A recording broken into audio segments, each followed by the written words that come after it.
Pues nada, empiezo dando un contexto de lo que es DSI. Simplemente nosotros somos una fábrica de desarrollo de software que, que simplemente se enfoca en usar la tecnología como una herramienta estratégica para crear valor tangible en cualquier respuesta a oportunidades y necesidades de los negocios de nuestros posibles clientes. Una de las cosas que, digamos, nos reconoce o nos resalta es que no reinventamos la rueda, es decir, que cualquier sistema que ya exista en el mercado tratamos de adaptarlo para facilitar la gestión y la entrega más rápido del proyecto. Básicamente nosotros tenemos pues como ciertos servicios, uno de ellos es consultoría y básicamente lo que hacemos es asesorar estratégicamente en la implementación y mejora de tecnología. Es lo que hacemos en esta consultoría. En la etapa de conceptualización, que es otro servicio, creamos conceptos que flexibilicen la ejecución y el desarrollo del mismo, de los proyectos y de lo que tenga que ver con lo que se definió desde un principio, ya sea para sacar un software, ya sea para sacar una aplicación, una automatización de un proceso, cualquier otro proyecto que sea pues como relevante a la necesidad del cliente. Después de conceptualizar, entonces nosotros pasamos a la fase, ofrecemos el servicio de desarrollo, ¿cierto? El servicio de desarrollo simplemente es personalización y la eficacia de cualquier desarrollo tecnológico para brindar soluciones innovadoras y de calidad a cualquier necesidad que tenga el cliente, es decir, desarrollamos aplicaciones móviles, plataformas web, como en este caso, que es el proyecto de Fulpi, desarrollamos RPAs, que es para la automatización de procesos, y integramos diferentes sistemas que faciliten la transaccionalidad de cualquier sistema de información o cualquier data que se requiera. Otro de los servicios más especializados en la fábrica simplemente es la automatización de procesos. ¿Qué son los RPA? Simplemente es la definición y la extracción de ciertas tareas en las cuales se le ve potencial de automatizar. ¿Sí? Ejemplo, si ustedes tienen un Excel que siempre lo cogen, le transforman los datos y lo montan en una plataforma y hacen ese proceso repetitivo, pues nosotros podemos automatizar ese proceso para facilitar y agilizar. Nuestra metodología es muy sencilla. La fase 1 es idear, fase 2 conceptualizar y fase 3 de desarrollar. ¿Sí? Ahora bien, si le hacemos un zoom a cada una de estas metodologías, entonces si le hacemos un zoom a la metodología de ideación, simplemente la ideación es una etapa, ¿cierto?, en el cual se trata de generar la mayor cantidad de ideas posibles de ciertos problemas que se deben abordar. ¿Sí? Por ejemplo, nosotros en el caso del Warehouse Management System de Fulpi, no tuvimos que implementar esta etapa, porque ya sabemos que el cliente sabe qué es lo que quiere, y dentro de esta etapa, entonces, tenemos una metodología que se llama el Design Thinking y es enfocado a la empatía pues como y la definición de los usuarios. Ahora bien, si le hacemos un zoom a la etapa de conceptualización, entonces en esta etapa tenemos también otras metodologías. ¿Sí? Entonces, ¿en qué consiste esta etapa? Consiste o se centra en dar forma a esas ideas. ¿Sí? Todo lo que se definió, las ideas que se sacaron en este proceso. Entonces aquí ya se da una forma mucho más clara, más definida, un concepto más estructurado y más, digamos, concreto. ¿Sí? Mauricio, estás alzando la mano. Sí, quería como de pronto como acotar un poco. En la conceptualización lo que se trata es de llevar la idea del cliente a un nivel mínimo que permita posteriormente hacer un proceso iterativo. Uno normalmente no tiene las ideas todas completas al principio, pero no tiene las ideas básicas para poder operar, ¿sí? Para poder operar desde el punto de vista del diseño. Entonces, como ustedes se van a dar cuenta más adelante, vamos a tener un desarrollo iterativo. Sí, exacto. Entonces, ahora ustedes se preguntarán, ¿en qué etapa de la metodología está o en qué fase está el proyecto de Fulpi? Justo nosotros estamos en la etapa de conceptualización, ¿cierto? Estamos en estas reuniones que hemos tenido las semanas pasadas, entonces justo lo que estamos haciendo, estamos definiendo wireframes, que son todos esos estructuras de interfaz de usuario, también en el entendimiento de todas las historias y requerimientos que ustedes nos pasaron para convertirlas o transformarlas en esos wireframes. Estamos definiendo los prototipos y estamos creando como la matriz de priorización y de información, que es lo que justo Mauro y Julián han estado haciendo en estas últimas secciones, y es en la etapa que estamos. Entonces, ustedes se preguntan, venga, ¿en qué estamos? ¿Qué estamos haciendo? Justo es, ¿sí? En este momento estamos en esta etapa. ¿Para qué? Para que posteriormente pasar entonces a la etapa de desarrollo, ¿sí? En esta etapa simplemente es la creación y la ejecución de ese software que se definió desde un principio con esos wireframes, ¿sí? Con esa estructura de interfaz de usuario, esos diagramas que nosotros hemos venido mostrando. Entonces, eso es un insumo demasiado importante y necesario para que el equipo de desarrollo pueda entender qué es lo que se va a desarrollar, ¿cierto? Pueda entender cuáles son las funcionalidades del sistema, pueda entender cuáles son los formularios, botones, estructuras y demás información para que pues, obviamente el software o el proyecto que se está desarrollando se entienda de la mejor manera. Ahora bien, en la etapa de desarrollo hay una metodología que obviamente queremos hacerle zoom, porque en esa metodología vamos a estar, digamos, estructurados o vamos a estar alineados a la ejecución ya de la etapa de desarrollo. O sea, en este momento estamos en la etapa de conceptualización, no necesitamos nada de Scrum porque no es necesario, simplemente estamos diseñando, estructurando, diagramando y estamos definiendo pues como esa matriz de priorización y esas historias de usuario. Ahora bien, ya al pasar a la fase de desarrollo, entonces le hacemos un zoom a la etapa, a la metodología Scrum, ¿cierto? Que está compuesta por ciertos ítems o etapas. Entonces, aquí hay algo muy importante y es que esto es un enfoque, como decía Mauro, iterativo. Es decir, nosotros al inicio, en la fase de conceptualización, definimos o estructuramos una base de esos wireframes o de ese software que se va a hacer. Pero eso no implica que va a ser el sistema completo, porque durante el desarrollo se van a ir haciendo iteraciones flexibles y correcciones y mejoras de ese sistema para que cumpla con las expectativas o logre abarcar todo lo que realmente necesita el cliente, ¿cierto? En este caso ustedes. Entonces, abriendo o haciendo un zoom a la metodología Scrum, entonces el Scrum es un enfoque que parte de la base de hacer que las cosas o el desarrollo sea más flexible, ¿cierto? Antes se desarrollaba de una forma, pues los software se codificaban de una forma en la cual no permitía como retroalimentación del cliente, entonces era un tipo cascada, es decir, definían los requisitos, se planificaba y se ejecutaba. Entonces decía, no sé, por ejemplo, el software se demora el desarrollo de 7 meses. Entonces, durante esos 7 meses el cliente no sabía qué estaba pasando y al final se le entregaba un software que quizás no cumplía con esas expectativas. Por eso se inventó o se estructuró la metodología Scrum, que facilita a que siempre el cliente esté dando retroalimentación o esté dando claridad sobre su software o su necesidad. Entonces, el Scrum está compuesto por ciertas estructuras. Uno de ellos es el Product Backlog. Ahora ustedes dirán, ¿qué es el Product Backlog? ¿Sí?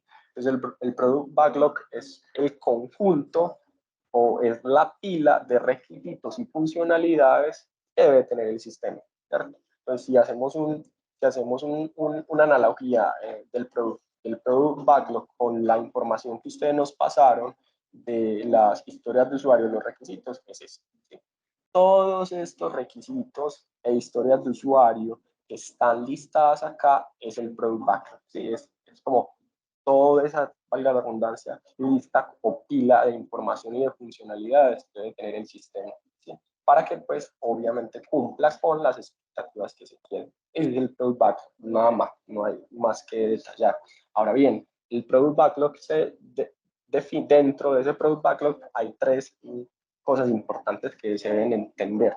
Una es que es una épica, que es una historia del usuario y que es una tarea. Nosotros como todavía estamos en la fase pues previa al desarrollo, o sea, no hemos llegado pues como a la definición del producto, o sea, obviamente ya tenemos unos requisitos y con esos requisitos hemos estructurado un montón de historias de usuario que se nos va a facilitar, ¿cierto? Sin embargo, una vez que se aprueben esa etapa de conceptualización, es decir, nosotros les entregamos los wireframes, ustedes nos dicen, sí, es eso, o por lo menos tienen lo que necesitamos. Entonces ahí sí pasamos a la fase de desarrollo, en la cual vamos a tener una reunión en la que vamos a coger todos los requisitos, todas las historias de usuario que ya tenemos, y las vamos a montar a la herramienta o al software que nosotros usamos para la gestión de proyectos, que es Jira, y que ahorita pues le detallamos el tema.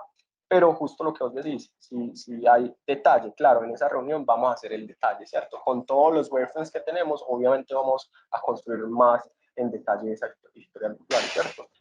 Bueno, en las historias de usuario que se documentaron inicialmente, claro, hay unas historias que son grandes, que en este caso podrían parecer que son como entre épicas e historias de usuario. Son grandes, son nutridas, ¿cierto? Como ustedes lo vieron en la reunión anterior, nosotros lo que hicimos fue coger unas funciones que estaban en todas las historias de usuario y son funciones de carácter genérico. Es decir, yo tengo que crear, ¿qué cosa? Un cliente, tengo que crear un proveedor, tengo que crear un usuario, tengo que crear una orden de pedido, tengo que crear una orden de, por ejemplo, de recibo. Mira que todas esas tienen la característica común y es que es el mismo verbo, es crear. Y eso para nosotros se traduce en un elemento que nosotros ponemos precisamente en la conceptualización, ¿cierto? Por eso la conceptualización todavía no tiene el detalle, pero sabemos a gran escala cuáles son las funciones que ustedes requieren para que ya después vamos a los requisitos ya específicos, ¿sí? Entonces, en la conceptualización se tienen como las funciones principales y los aspectos gráficos que vamos a privilegiar y que esperamos, pues, la aprobación de ustedes o la retroalimentación para poder ya pasar a la etapa de detalle, que es donde esas historias de usuario que tú estás declarando sí se van a ver en todo detalle, ¿cierto? Ahora bien, hay que aclarar algo, y es hacernos una pregunta, y es hasta qué punto del detalle vamos a llegar, porque nosotros podemos hacer N.000 historias de usuario, la mayor cantidad, granulalicen, por decirlo así, el proyecto tan asertivo, porque puede que eso entorpezca el proceso, ¿cierto? Porque son cositas tan al detalle que no tienen sentido que se puedan abarcar en una historia pues como tal, ¿cierto? Entonces, como que hasta qué punto deberíamos de llegar pues, a granularizar esas funcionalidades. Entonces, dentro del backlog, como les contábamos, existen épicas, historias de usuario y tareas. Entonces, una épica simplemente es una historia pues que abarca muchas historias de usuarios, ¿sí? Esa, por ejemplo, no sé, el panel de administrador puede ser una épica, y dentro del panel de administrador hay el de crear, el de a crear usuarios, agregar usuarios, eliminar usuarios, ¿cierto? Y historia de usuario, entonces, es una descripción breve, ¿cierto?, que caracteriza alguna funcionalidad del software. Por ejemplo, una de las historias de usuario que nosotros ya hemos identificado del sistema es: como administrador, deseo crear, editar o eliminar órdenes de forma manual para poder gestionar pedidos individualmente. Eso ya es algo que nos dice que hay una función, y es dentro del sistema, que es crear, editar y eliminar. ¿Y qué rol? El administrador. ¿Y para qué? Para poder gestionar. Entonces, como que por eso está dividido esa historia de usuario. Ahora bien, también está discriminado por tareas, ¿cierto? Una tarea es como algo que se debe hacer para cumplir la historia de usuario, ¿cierto? Entonces, por ejemplo, desarrollar el backend necesario para la creación de nuevas órdenes. Eso es una tarea que está asociada a una historia de usuario. Ahora bien, hay algo también dentro de la gestión del Scrum, ¿cierto?, que se llaman los sprint, ¿sí? Y se dice que un sprint es una marca de tiempo que normalmente dura entre 1 a 4 semanas máximo. Nosotros normalmente en la fábrica lo tenemos 4 semanas, es decir, un sprint dura 4 semanas, es decir, más o menos un mes, ¿cierto? Donde ese sprint se van a ejecutar cierta lista de tareas o historias de usuario de ese backlog que tenemos, o sea, de esa lista completa de funcionalidades que se van a hacer. ¿Para qué? Pues para que al final del mes pueda agregarle valor, por decirlo así, al cliente sobre su proyecto o sobre su negocio, ¿cierto? Entonces, eso es un sprint, es un margen de tiempo que va, normalmente nosotros en este caso en la fábrica lo usamos de un mes completo, donde se van a ejecutar N historias de usuario o tareas del backlog, ¿sí?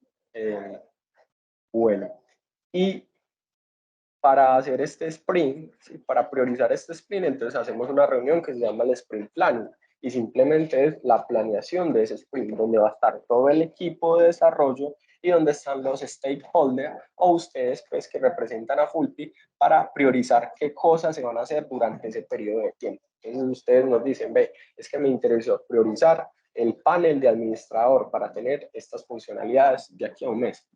Ustedes son los que priorizan eso basados en las necesidades, basados en lo que quieren que se entregue más rápido y más efectivo. Listo. El Sprint Backlog, pues simplemente es el mismo concepto del backlog, pero simplemente es abarcado por el sprint. Y tenemos entonces algo que es muy importante dentro de la gestión del Scrum y es el equipo de trabajo, ¿cierto? Es el equipo de trabajo. Esto es muy importante que ustedes lo entiendan para, valga la redundancia, entender cuál es el rol que cumplen durante el proyecto, ¿cierto? ¿Qué es lo que deben hacer y cuáles son sus responsabilidades?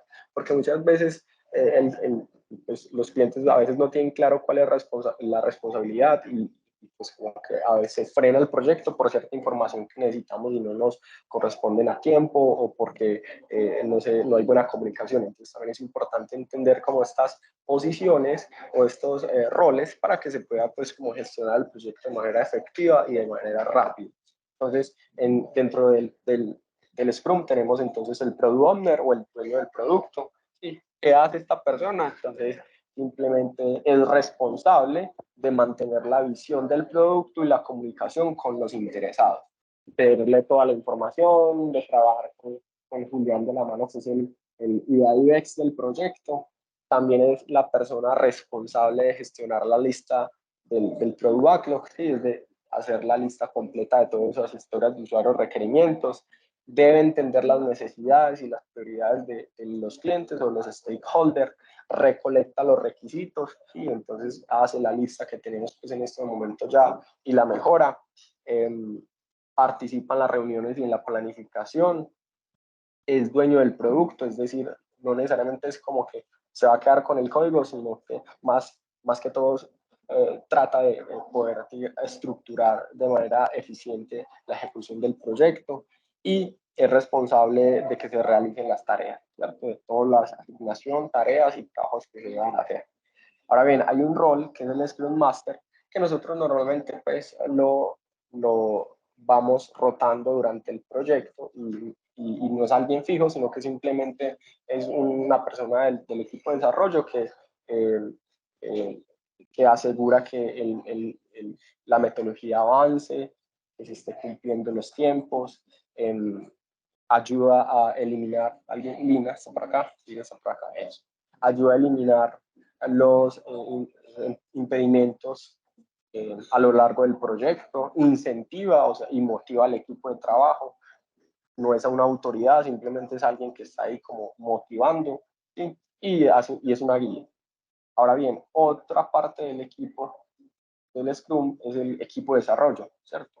En este caso mencionamos a Sebastián, que es el backend, a Andy, que es el frontend, Mauro, que es el PM y el Product Owner, y Julián, que es el UI UX, ¿cierto? Entonces, como que el proyecto está conformado por estas personas.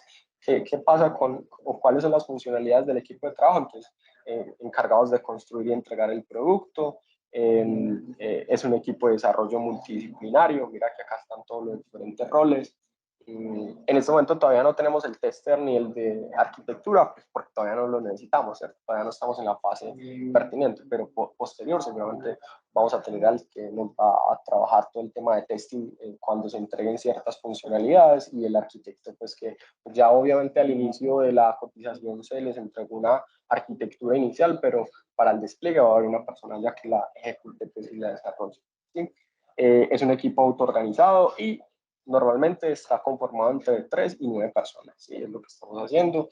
Y otra de las de los entidades importantes del Scrum Team son los stakeholders, ¿sí? Entonces, ¿quiénes son los stakeholders? Simplemente son las personas que utilizan la aplicación, en este caso los de logística, es muy importante que estén muy alineados a lo que nosotros estamos haciendo y que nos den todos los requerimientos necesarios y todas las cosas que debe tener el software, el cliente, que es todos ustedes también, Santiago, Cristian, Lina y todos los demás, Ahora bien, el Scrum tiene eventos, ¿sí? Que ya algunos los mencionamos, y esos eventos están, digamos, conectados con lo que hay que hacer. Entonces, uno es el sprint planning, que simplemente una vez tengamos todos los wireframes y toda la lista de historias de usuarios que son con los requerimientos que ya nos hicieron, con la lista que nosotros ya sacamos y con las que van a salir posteriores a esta fase de conceptualización.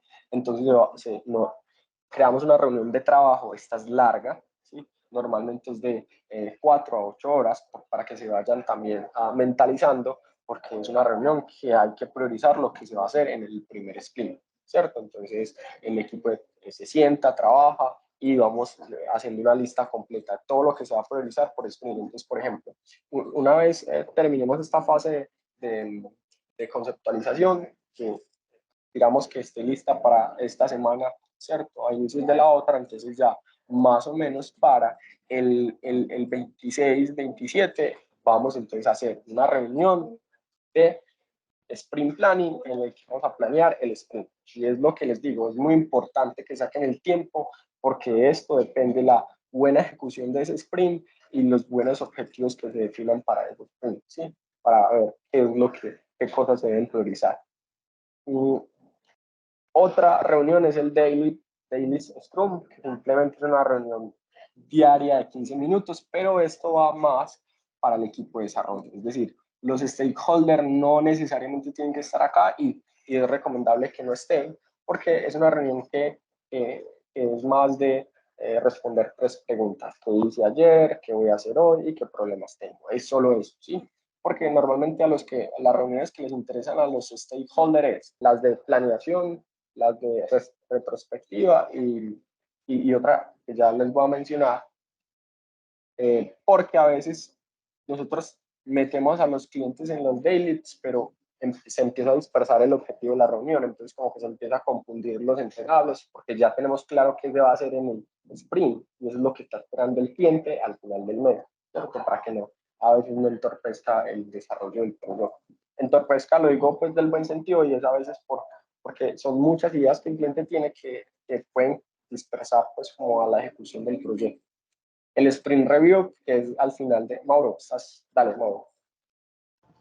Bueno, por la naturaleza, pues, o sea, por el objetivo del WMS y por la disponibilidad de tiempo de los stakeholders, por ejemplo, no necesariamente tiene que ser una reunión de 8 horas, pues se puede hacer 2 de 4, 3 de 4, porque esto hace parte, pues, no de decir propiamente un estándar, pero sí de un procedimiento que sí es muy frecuente en centros de distribución. Entonces ya cuenta como con una inercia por parte de la empresa. Entonces, porque sabemos que ustedes también se mantienen bastante ocupados, pero pues hay unas reuniones que deben ser mínimo de 3, 4 horas para poder tratar de levantar unos requisitos y que sean cerrados, es decir, que no quedemos como con pedacitos por ahí sueltos, ¿sí? Entonces vamos a trabajar, por ejemplo, usuarios, hasta que no cerremos un usuario no acabamos la reunión, pero eso no nos va a tomar 8 horas. Ya sabemos que las tablas maestras son sencillas, pero hay otras cosas que nos van a tomar un poquito más de tiempo. Pero entonces, para que no se vayan de pronto a asustar, que creen que se van a quedar con nosotros, pues toda una jornada completa, ¿no? Unas sesiones un poquito más cortas, listo. Exacto, por eso menciono de 4 a 8, porque normalmente 4 son con los stakeholders y 4 con el equipo de desarrollo ya definiendo responsables, ¿cierto? Entonces, 4 es para priorizar con el cliente y las otras 4 es ya para definir responsables, pero eso es más interno, ¿cierto? Para que no se preocupen. Entonces, nada, no sé si les queda alguna duda sobre la metodología, si saben, si en este momento ya entienden dónde estamos, en qué fase estamos, cómo vamos, y para que pues no haya esa confusión que al inicio paralelo. Es importante que el equipo de desarrollo conozca a cada una de estas personas o de los stakeholders para que sepan a quién acudir en caso de,